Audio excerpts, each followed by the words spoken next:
لگا کے کوثر و تسلیم بن گیا پانی.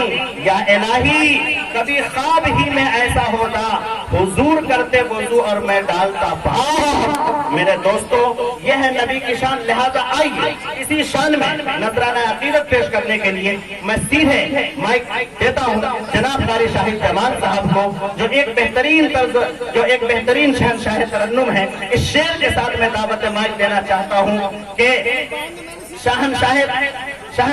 طرز شہنشاہ ترنم ہے وہ، طرز شہنشاہ ترنم ہے وہ، اس بزم میں پھولوں کا تبسم ہے وہ اگر نغمہ سرا ہو تو حوالہ ہو جائے، جیسے ہو چاند طلوع اور اجالا ہو جائے. جناب قاری شاہد جمال صاحب مائک پر.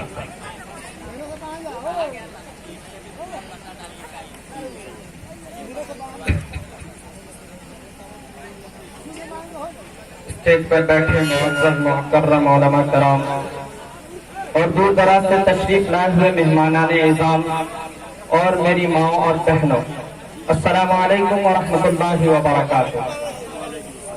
وعلیکم السلام ورحمۃ اللہ وبرکاتہ. حضرات گرامی، نعت پاک کا حکم ہوا ہے. آئیے نعت پاک سے قبل 4 مصرے پیش کرتا.